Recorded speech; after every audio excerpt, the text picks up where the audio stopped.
used to live here, so this is all very familiar to me.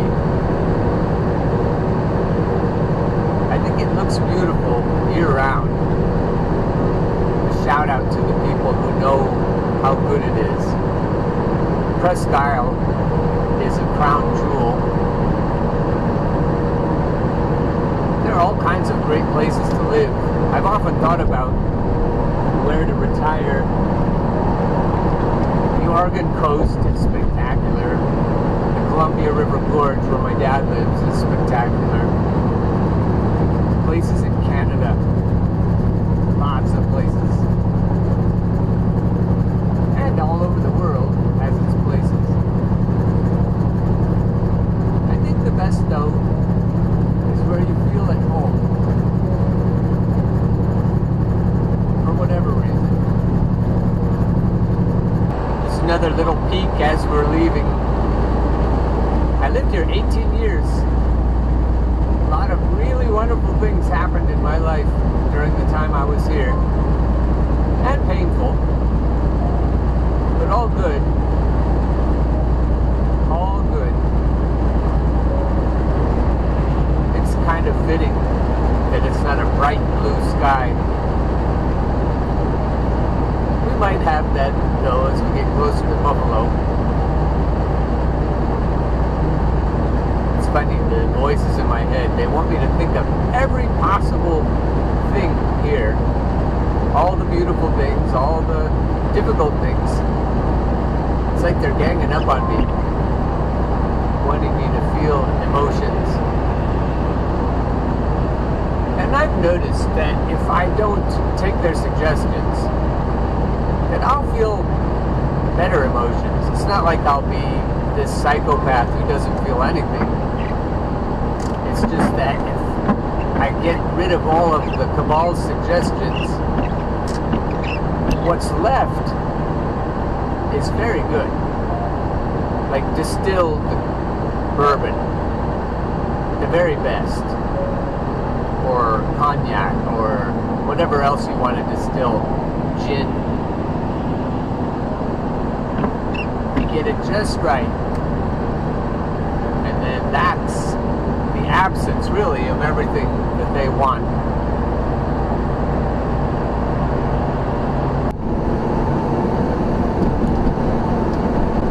So a thought left over from yesterday is that you'll be really happy if you figure out how to reject all of the emotions that your enemies, your adversaries, visible and invisible, suggest to you. You're not going to be neutral. You're not going to be lifeless or listless. You're not going to be without energy, enthusiasm for life. You're not going to be a psychopath who doesn't feel emotions, who doesn't feel other people's pain or joy. You'll feel everything more intensely if they're your own feelings, instead of feeling what other people want you to feel. If you're in a relationship with somebody who wants to control you, and that person is sending you whatever they're sending you energy, they're sending you trials, like tests, they're putting you in positions that are designed to get some kind of an emotional response from you.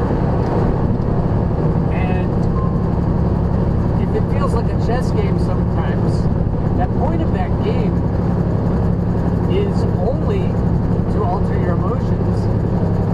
It isn't to get a certain outcome from you. It isn't, I mean, usually it could be, but ultimately the point is to get you to respond a certain way, emotionally. And that is true even more so of the invisible people that I'm always ranting about. So if you have some kind of hidden strength that they don't know about, that allows you to just let those suggested emotions emotions. Let them float around outside of you. You can see them, but you're not choosing them. In fact, you're choosing not to feel them. And it's a superpower. You don't have to change your circumstances. You don't have to change how other people treat you. That's immense. You don't have to fight for your rights. You don't have to get powerful. I mean, you will get powerful this way, but it's not the traditional way. You don't have to better people up. That's a great one. You don't have to be disingenuous. You don't have to be fake. You don't have to be a flatterer. You can call a spade a spade. What you can do is accept how other people treat you.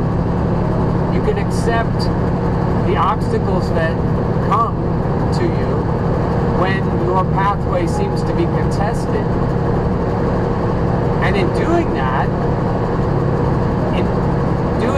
while you're choosing your own emotions, you can totally flummox the people who are doing everything they can to get you to feel a certain way. Think about the people that love drama.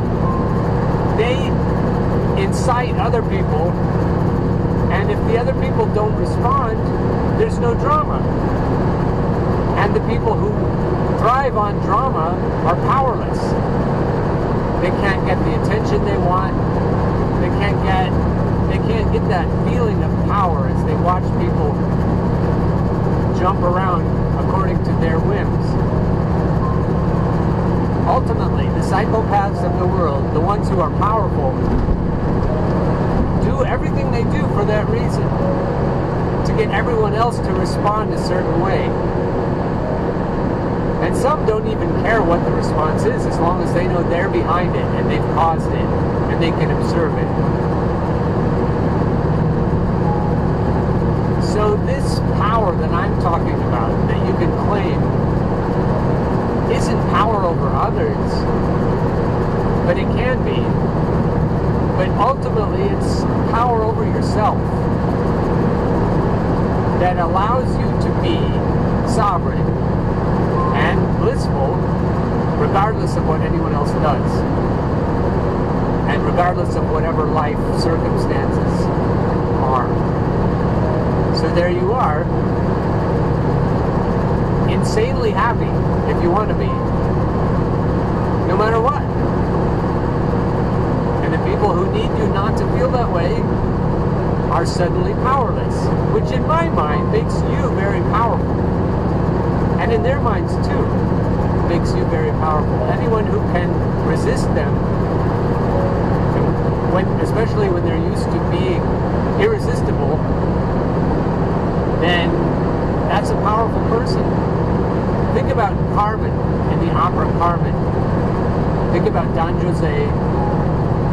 And he's the only one she's bumped into who can effectively ignore her charms. And for that reason, he suddenly becomes irresistible to her. And that's not what she's used to. She's used to being irresistible to other people. I just wish he could have maintained it. I wish, like George Clooney, I wish he could have maintained it. But he caved in, and as soon as he caved in, everything went to hell in a handbasket. It would be great to discuss that opera with somebody as I'm driving down the road. Do you ever feel like having I'm going to buy a new headset so I can be totally hands-free. Sometimes I lean forward, I have to hit my GPS unit because my phone comes through my GPS unit now to be hands-free. I'm legal, but it's still not as good. It would be fun to go down the road talking about Don Jose and Carmen and the other characters in the opera and how, or anything. Talk about movies, whatever you like to talk about. I'm an awful lot of hours on the road today. And it'd be nice to have someone to chat with sometimes. was pretty sure I'd get to see it in October and November.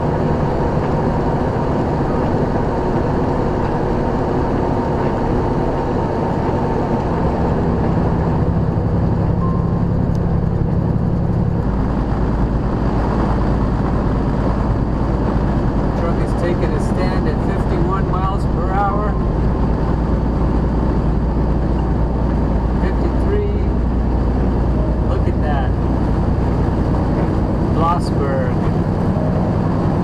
In case you want to visit Highway 15.